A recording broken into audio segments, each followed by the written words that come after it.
Savez-vous ce que signifient les formes géométriques dans Squid Game? Voici 9 choses qu'il fallait remarquer dans la série phénomène Netflix. Commencez le jeu. Numéro 1, les formes géométriques. Squid Game est un jeu qui confronte 456 participants à des épreuves inspirées de jeux d'enfants pour décrocher une énorme somme d'argent. Et dans Squid Game, quand on perd, on meurt. Pour encadrer les joueurs et veiller au bon déroulement des épreuves, les organisateurs ont déployé des hommes vêtus de combinaisons roses et de masques marqués de formes géométriques, ronds, triangles et carrés. Pas de placement produit PlayStation ici, mais une répartition des rôles inspirée par les fourmis. Et oui, ainsi les gardiens avec un rond sont les ouvriers, les gardiens avec un triangle sont les soldats, et les gardiens avec un carré sont les donneurs d'ordre. Et la série va encore plus loin, puisque ces symboles évoquent 3 lettres de l'alphabet coréen, O, J et M, 3 lettres qu'on retrouve dans l'expression Ojingeogaim, excusez mon coréen, qu'on peut traduire en Squid Game. Numéro 2, le titre de la série. Initialement intitulée Round 6, comme le nombre d'épreuves, la série a été rebaptisée Squid Game par Netflix. Une référence au jeu du calamar, un jeu d'enfants populaire en Corée du Sud, qui confronte une équipe offensive et une équipe défensive, cette dernière œuvrant pour empêcher l'adversaire d'atteindre une certaine zone. Ce jeu qui mêle physique et tactique se joue sur un terrain symbolisant un calamar grâce à des formes dessinées au sol, et vous avez deviné lesquelles, rond, triangle et carré. Numéro 3, les épreuves. Squid Game propose donc 6 épreuves différentes inspirées de jeux d'enfants comme 1, 2, 3 soleil, le tir à la corde ou les billes. Une excellente idée du créateur Dong-Hyuk Hwang qui touche ainsi la fibre nostalgique des spectateurs tout en leur permettant de comprendre très facilement les règles de chaque défi.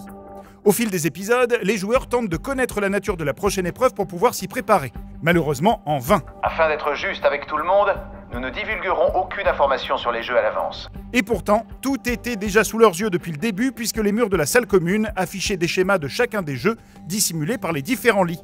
Il leur suffisait donc d'être plus attentifs. Dommage. Numéro 4, l'escalier. Au-delà de ces épreuves, Squid Game a marqué les spectateurs avec son univers très coloré et notamment ses plans d'escalier sans fin. Entièrement construites en décor réel, ces marches s'inspirent du travail de l'artiste néerlandais Maurits Cornelis Escher, connu pour ses œuvres et ses dessins de construction impossibles, défiant la logique et la géométrie. Le grand escalier de Poudlard peut aller se rhabiller. On monte par ici, suivez-moi. Numéro 5, le numéro de téléphone. Sur la carte de visite donnée par les recruteurs du Squid Game, un numéro de téléphone est indiqué. Jusque-là, rien de surprenant, si ce n'est qu'il s'agissait du vrai numéro d'un particulier. Depuis la diffusion de la série, ce Coréen a vécu un véritable enfer avec plus de 4000 appels et SMS par jour, 24 heures sur 24, alors que les spectateurs appelaient, pensant dénicher un indice sur la série. Maître du jeu à l'appareil.